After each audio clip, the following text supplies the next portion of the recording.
লক্ষ্মী চৌধুরী মনীষ ব্লকে সবাইকে স্বাগতম। দেখো এগুলো হচ্ছে গাছ পাকা সিঁদুর টোকা আম বলে না, সেই সিঁদুর টোকা আম।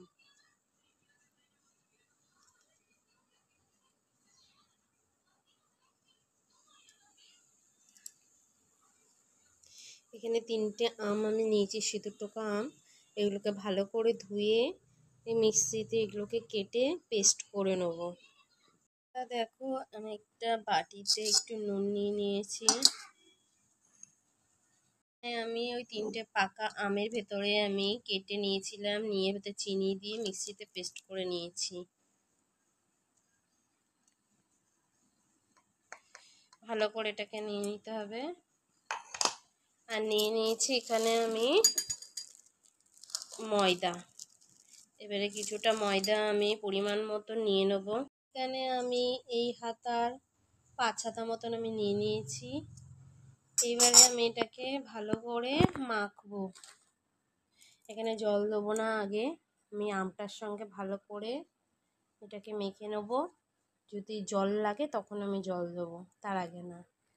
এটা দিয়ে শক্ত শক্ত করে ভালো করে মেখে মণ্ড বানিয়ে নিতে হবে।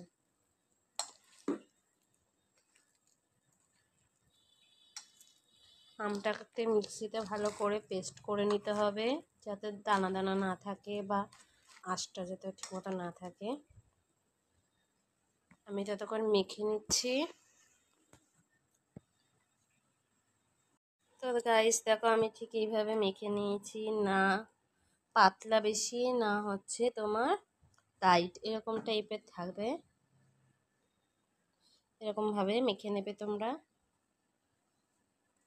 এবার বাকি প্রসেসটা তোমাদের দেখাচ্ছি। এটা কড়াইতে আমি অলরেডি তেল দিয়ে দিয়েছি, গরম করতে অনেকক্ষণ আগেই দিয়ে দিয়েছি। এই তেলটা একটু গরম হলে তারপরে আমি এইখান থেকে কিছুটা করে তুলে আমি এর ভেতরে দিয়ে গোল করে নেবো পরোটাতে। এভাবে দিয়ে হাতাটা দিয়ে লেপে দিয়েছি। এবার আমি এটাকে ঢেকে দেবো।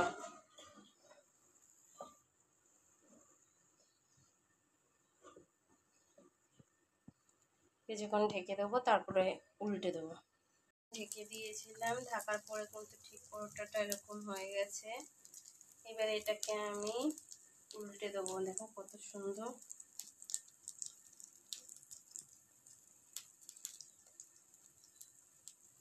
তো আমি পরোটাটাকে উল্টে দিয়েছি। এটা কিন্তু কোনো হাতে বেলা পরোটা না, এটা গুলে দিয়ে কিন্তু করছি।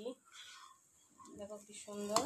তেলটা গরম হয়ে গেলে ভালোভাবে দিলে কিন্তু পরোটাটা ঠিক এইভাবে সুন্দরভাবে কিন্তু হয়ে যাবে, আর খেতেও দারুণ লাগে। এর আগেও আমি এটা খেয়েছি। আমার এমনি একটু জ্বর এসছে, এই জন্য আর রুটি খেতে ইচ্ছে করছে না, তার জন্য আমি এই আমের পরোটাটা আজকে করলাম। তারপর রুটে দেবো, এই কাজটা আগে একটু করে নিই।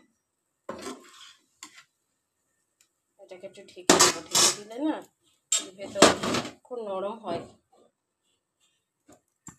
ঢাকনাটা এবার আমি তুলে দেখবো কতদূর হয়েছে পরোটাটা। কি সুন্দর হয়ে গেছে।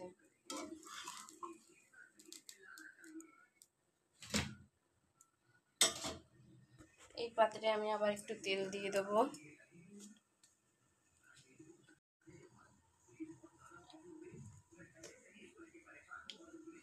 তেলটাকে আমি এবার চারপাশে ঘুরিয়ে নেব।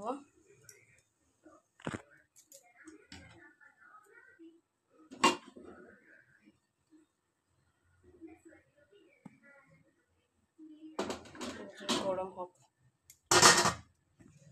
দেখেছো পরোটাটা কত সুন্দর, খুব নরম, আর খেতে কিন্তু খুব টেস্টি হয়। আর বাড়িতে কিন্তু একবার ট্রাই করতে পারো। দেখো এটাকে ঠিক হাতা দিয়ে এইভাবে দিয়ে দিয়েছি। এবার এটাকে আমি ঢেকে দেবো।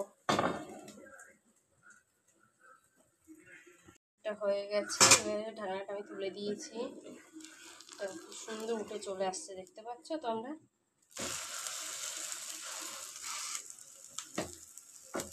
দেখো একটু চেপে দেবে, চেপে আবার এটাকে ঢেকে দেবে। পিঠ উল্টে দিয়েছি পরোটাটাকে। ঠিক এবারে ঢেকে ঢেকে করলে কি হয়, ঢেকে ঢেকে করলে এটা নরম হয় খুব সুন্দর। আর দেখো একটু কিন্তু সাইডে লেগে নেই। এখানে দেখতে পাচ্ছ আমগুলো খুব মিষ্টি বলে চিনির পরিমাণটা কম দেবে, নুনটা দেবে। আর তেলটা ভালো মতন গরম হয়ে গেলে না একটুও লাগে না। দেখো কি সুন্দর হয়ে গেছে পরোটাগুলো।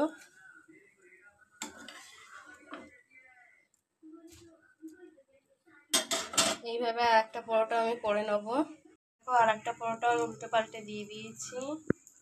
আর এখানে দুটো পরে আমার 3টে পরোটা হয়েছে। তো আমার চ্যানেলটি ভালো লাগলে প্লিজ সাবস্ক্রাইব করো, ফলো করো, লাইক করো, কমেন্ট করো। আর তোমরা সবাই ভালো থেকো, সুস্থ থেকো। ভিডিওটা আমি এখানেই শেষ করছি। সেটাও হয়ে গেছে। Tata, bye bye.